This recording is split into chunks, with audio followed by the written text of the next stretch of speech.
Hello दोस्तों, आप सब कैसे हैं? आशा करती हूँ अच्छे होंगे। आज मैं सुनाने जा रही हूँ प्यार भरा अनोखी कहानी। कहानी है एक गुनाह और सही। रंजी से तलाक लेकर मैंने क्या गुनाह किया। रंजी से तलाक लेकर मैं एक गुनाह कर चुकी थी। अब एक और गुनाह करने का फैसला कर बैठी।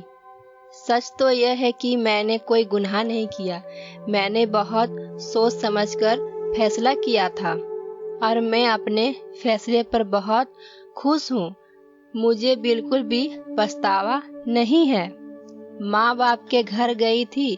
माँ ने नजरें उठाकर मेरी ओर देखा भी नहीं। उसी माँ ने जो कैलेंडर में छपी खूबसूरत लड़की को देखकर कहती थी कि यह मेरी चंदा जैसी है। पापा ने चेहरे के सामने से अखबार भी नहीं हटाया। क्या मैं चली जाऊं? साधारण शिष्टाचार भी नहीं निभाया जाएगा। सब्जी काटती माँ के हाथ रुक गए। अब क्या करने आई हो? मुंह दिखाने लायक भी नहीं रखा।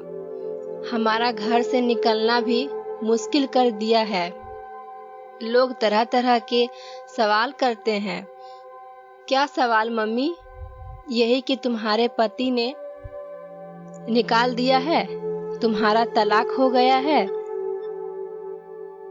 तुम बदचलन हो, इसीलिए तुम्हारा पति तलाक देने को खुशी से तैयार हो गया। बदचलन होने के लिए वक्त किसके पास था मम्मी? सवेरे से शाम तक नौकरी करती थी, फिर घर का सारा काम करना पड़ता था। तुम तो समझ सकती हो, पापा ने कहा। तुमने हमारी राय जानने की कोई परवाह नहीं की, सब कुछ अपने आप ही कर लिया, इसीलिए कि आप लोग केवल गलत राय देते हैं। जबकि हर सूरत में मैं रंजी से तलाक लेने का फैसला कर चुकी थी। फैसला जब मेरे और रंजित के बीच में होना था तो आपको किस लिए परेशान करती? मैं नौकरी करते करते तंग आ गई थी। हर औरत की ख्वाहिश होती है कि वो अपना घर संभाले, एक दो बच्चे हो।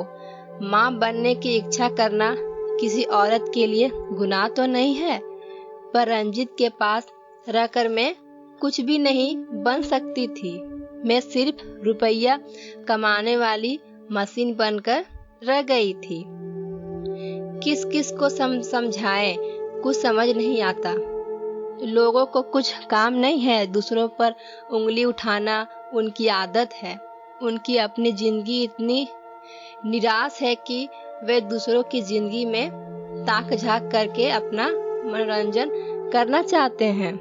खैर, मैंने जो ठीक समझा वही किया है। नौकरी रंजित के साथ रहकर भी कर रही थी, अब भी करूंगी और शादी से पहले भी करती थी।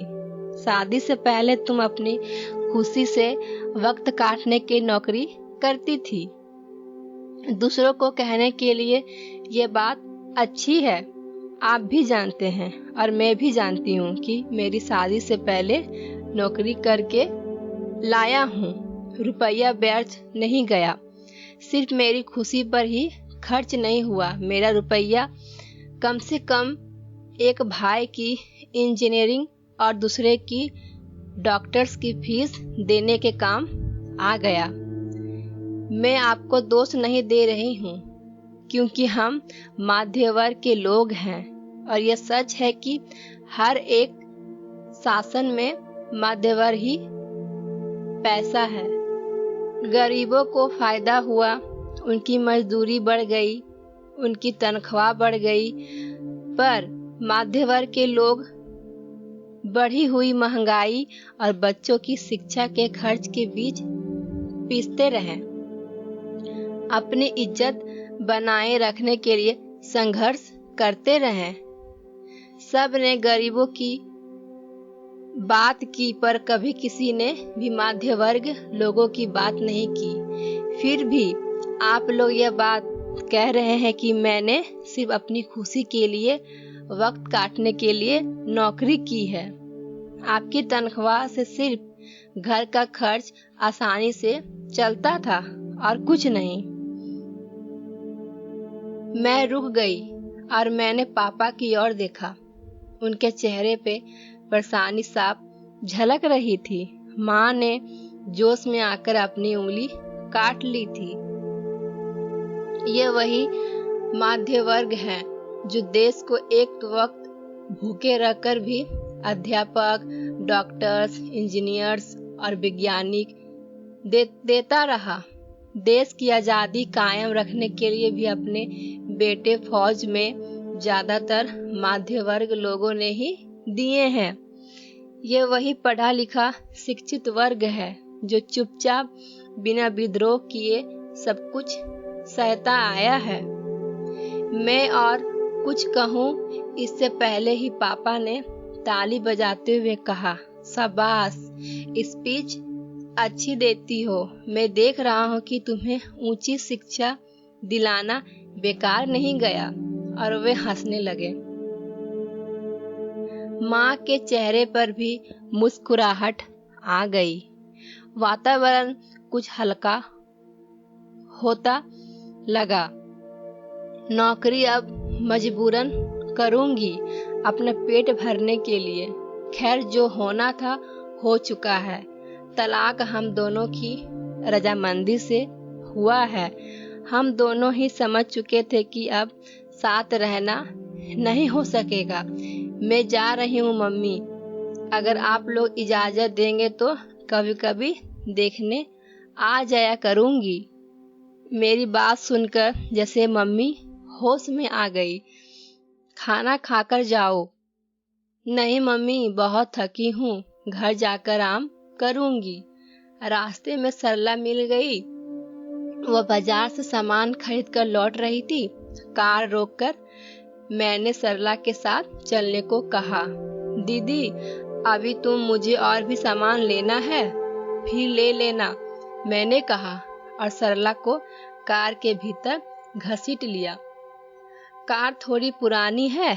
मेरे चाचा अमेरिका में बस गए थे और अपनी पुरानी कार मुझे शादी में भेंट दे गए थे। सरला और मैंने मिलकर एक छोटा सा फ्लैट किराया पर ले लिया था। सरला मेरे ही दफ्तर में एक कंप्यूटर ऑपरेटर थी। रात को अपने कमरे में पलंग पर लेटते ही मम्मी पापा का व्यवहार याद आ गया। उन लोगों ने तो मेरी जिंदगी को नहीं जिया है, फिर नाराज होने का भी उन्हें क्या हक है। जिंदगी के बारे में सोचते ही रंजित का चेहरा आंखों के सामने आ गया। क्या छोड़ू नौकरी? मैंने तो तुमसे शादी सिर्फ इसीलिए की थी, मुझे एक कमाने वाली पत्नी मिलने वाली थी। मेरे लिए लड़कियों की क्या कमी थी? ऑफिस का काम और ऊपर से घर का काम दोनों में नहीं कर पा रही थी। आप ही हर जरूरत नौकरी करने पर मैं कैसे पूरी कर सकती हूँ? बहुत थक जाती हूँ, इसीलिए इस्तीफा दे आई हूँ। कल जाकर अपना इस्तीफा वापस ले लेना, तभी मेरे साथ रहना हो सकेगा।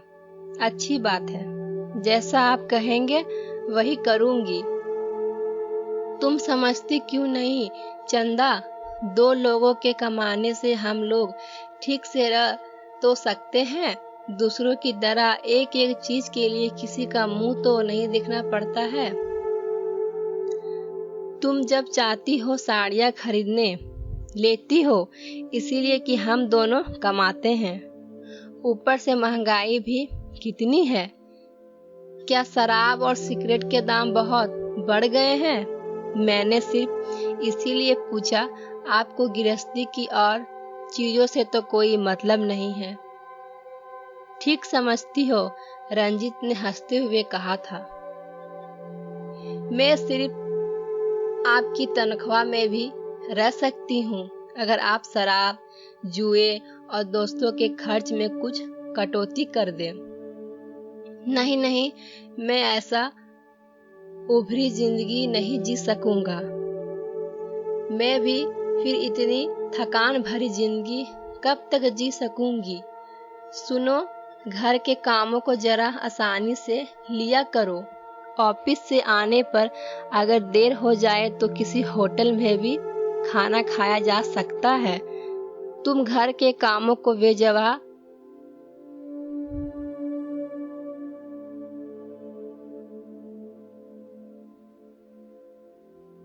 तुम घर के कामों में बेवजह बहुत महत्व दे रही हो। हम दोनों ने नौकरी करके कितना रुपया जमा कर लिया है। आमदनी के साथ खर्चा बढ़ता गया है। जोड़ने को तो सारी उम्र पड़ी है। और फिर क्या मैं खर्च करता हूँ? तुम्हारा खर्च नहीं है? जरूर है। अन्य औरतों के मुकाबले में ज्यादा भी है। इसीलिए कि मुझे नौकरी करने के लिए घर से बाहर जाना पड़ता है। घर में तो कैसे भी कुछ भी पहनकर रहा जा सकता है। इतनी काबिल औरत हो, तुम्हारे बॉस भी तुम्हारी बहुत तारीफ करते हैं। एक साधारण औरत की तरह रसोई और घर के कामों में समय बर्बाद करना चाहती हो? कल ही जाकर अपना इस्तीफा वापस ले लेना। बड़े ताज्जुब की बात है कि इतना बड़ा कदम उठाने से पहले तुमने मुझसे पूछा तक भी नहीं। रंजीत, मैंने निश्चय कर लिया है कि अब मैं तुम्हारे साथ नहीं रहूंगी। क्या मतलब? मतलब साफ है। हम दोनों अपनी राजामंदी से तलाक का फैसला लेकर तो अच्छा रहेगा, खर्च भी कम होगा। सवेरे बात करेंगे। इस समय तुम किसी वजह से परेशान हो या थकी हुई हो? शादी के बाद से मैंने आराम किया ही कब है। बात सवेरे नहीं अभी होगी, क्योंकि मैं कल से इस घर को छोड़कर जा रही हूँ। मेरा निश्चय नहीं बदलेगा। तलाक के बाद तुम फिर आराम से दूसरी कमाने वाली लड़की से शादी कर लेना। अच्छी बात है। जैसा तुम कहोगी वैसा ही होगा। पर मुझे अपनी बहन की शादी में कम से कम 4 से 5 लाख रुपए देने होंगे। अगर तुम 4 से 5 साल तक रुक जाती तो इतने रुपये हम दोनों मिलकर जमा कर लेते। मैंने सिगरेट और शराब वगैरह का खर्च कम करने का निश्चय कर लिया था। तब भी नहीं। मैं तुम्हारी हर बात मानने के लिए तैयार हूँ। और तुम मेरी इतनी सी बात भी नहीं मान रही हो। सिर्फ 4 से 5 लाख रुपयों का ही तो सवाल है। आपको मालूम पड़ गया है कि मेरे पास बैंक में कितने रुपये हैं। इसीलिए यह सौदेबाजी हो रही है। अगर मुझे आजाद करने की कीमत 5 लाख रुपये है तो दे दूंगी। मेरे दीदी के रुपये कुछ काम तो आ जाएंगे। और फिर एक दिन तलाक भी हो गया और मैं सरला के साथ अलग फ्लैट में रहने लगी। अभी मैं रंजीत को लेकर पुरानी बातों में ही उलझी हुई थी कि सरला ने आकर कहा, हर समय क्या सोचती रहती है दीदी? आपका खाना टेबल पर रखा है, खा लीजिएगा। मैं बाजार जा रही हूँ। घर में सब्जी कुछ भी नहीं है। सवेरे लंच के लिए क्या लेकर जाएंगे? अरे छोड़ो भी सरला, कैंटीन में लंच ले लेंगे। नहीं नहीं, आपको कैंटीन का खाना अच्छा नहीं लगता है। कल लंच में आलू मटर की सब्जी और कचौड़ियाँ होगी। क्यों दीदी, ठीक है ना? आपको उड़द की दाल की कचौड़ियाँ बहुत अच्छी लगती है। मैंने तो दाल भी पीसकर रख दी है। सरला, क्यों मेरा इतना ध्यान रखती हो? आज तक तो किसी ने भी नहीं रखा। दीदी सुन लो, आप ऐसी बात फिर कभी मुंह से मत निकालिएगा। कौन सी जन्म का रिश्ता निभा रही हो सरला? माँ बाप ने तो इस जन्म का भी नहीं निभाया। तुम इतने सारे रिश्ते कहाँ से समेट कर बैठ गई हो? जवाब में सरला ने पास आकर मेरे गले में बाहें डाल दी। दीदी, मेरा इस दुनिया में आपके सिवा कोई नहीं है। फिर ऐसी बात मत कहिएगा। सरला सब्जी लेने चली गई थी। टेबल पर खाना सजा हुआ रखा था। अकेले खाने को दिल नहीं कर रहा था, पर सरला का मन रखने के लिए खाना जरूरी था। ना जाने क्या हुआ कि खाते खाते एकाएक समीर का ध्यान हो गया। समीर हमारी कंपनी में कानूनी मामलों की देखभाल के लिए रखा गया है। एक वकील था, जवान और काफी खूबसूरत। एक दिन बस स्टॉप पर मेरे बराबर कार रोककर खड़ा हो गया और बैठने की खुशामद करने लगा। मैंने मना कर दिया। मुझे आपसे कुछ पूछना है। कहिए। क्या आप कुछ रोमांटिक डायलॉग बतला सकती है जो एक आदमी किसी औरत से कह सकता है? किस औरत से? जिसे वो बहुत प्यार करता है और जिससे शादी करना चाहता है। समीर ने डरते डरते कहा, मुझे नहीं मालूम। मैंने इस तरह के डायलॉग कभी नहीं सुने हैं। क्यों नहीं, आप जाकर कोई हिंदी फिल्म देख लेते हैं। आपकी समस्या आसानी से हल हो जाएगी, मैंने कहा और आगे बढ़ गई। एक दिन फिर उसने मुझे रोक लिया। चंदा जी, इन अंधेरों से निकलकर बाहर आ जाइए। बाहर का आसमान बहुत खुला खुला है और साफ है। चारों तरफ रोशनी फैली हुई है। आप बेवजह अंधेरे में भटक रही है। मुझे इन अंधेरों में ही रहने की आदत है। मेरी यह आंखें रोशनी सह नहीं सकेगी। मैंने भी मजाक में कह दिया। आओ मेरा हाथ पकड़ लो, मैं आहिस्ता आहिस्ता तुम्हें इन अंधेरों से बाहर ले जाऊंगा। समीर ने गंभीर सा चेहरा बनाते हुए कहा। समीर का डायलॉग सुनकर हंसते हंसते मेरा बुरा हाल हो गया। समीर भी हंसने लगा। ये कौन सी फिल्म के डायलॉग है समीर? बड़ी मुश्किल से याद किए थे चंदा। छोड़ो डायलॉग की बात, मैं तुमसे शादी करना चाहती हूँ। तुम्हें बेहद प्यार करता हूँ। समीर, तुम्हें मेरे बारे में कुछ भी नहीं मालूम है। तुम सिर्फ इतना जानते हो कि मैं बॉस की प्राइवेट सेक्रेटरी हूँ। मैं कुछ जानना भी नहीं चाहता। जितना जानता हूँ उतना ही काफी है। मैं तुमसे वादा करती हूँ कि तुम्हारी पिछली जिंदगी के बारे में कभी कोई बात नहीं करूँगा। करनी है तो अभी कर लो। मैं तो सिर्फ इतना ही जानता हूँ कि मेरी माँ घर के दरवाजे पर मेरे होने वाली पत्नी और मेरे होने वाले बच्चों के लिए आंखें बिछाए बैठी रहती है। ले चलो अपनी माँ के पास। रोज रोज मेरे रास्ते पर खड़े रहते हो।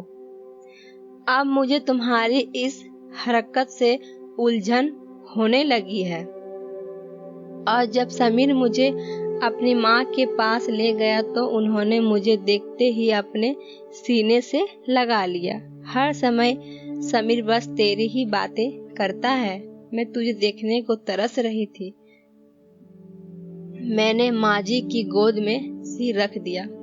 समीर से शादी के बाद फिर एक बार मम्मी पापा से मिलने गई। माँ ने चौंक कर मेरी ओर देखा, जैसे विश्वास नहीं आ रहा हो। गुलाबी रंग की बनारसी साड़ी, मांग में सिंदूर और उंगली में बड़े बड़े हीरो की अंगूठी पहने बेटी उनके सामने आकर खड़ी हो गई थी। माँ, मैंने शादी कर ली है। समीर हमारी कंपनी में ही कानूनी सलाह देने के लिए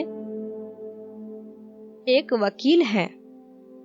दूसरी शादी, पहले पति को छोड़ा, वही बड़ा भारी अधर्म का काम किया था और अब एक गुनाह और कर लिया।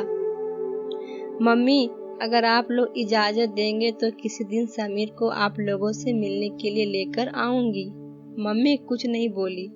मुझे लगा कि पापा अपने चेहरे के सामने से अखबार हटाना चाहते हैं, पर हटा नहीं पा रहे हैं। मैं देख रही थी कि अखबार पकड़े हुए उनकी बूढ़ी सी उंगलियां कांप रही है। अच्छा मम्मी, अब मैं चलता हूँ, समीर इंतजार कर रहे होंगे। बेटा, खाना खाकर नहीं जाओगी? पापा ने अखबार हटाते हुए कहा, और न जाने कब उनकी आंखों से 2 आंसू टप से कांपते हुए अखबार पर गिर पड़े। अगर ये कहानी सुनकर आप लोग को अच्छा लगा हो तो लाइक करें, शेयर करें, सब्सक्राइब करें। Thank you.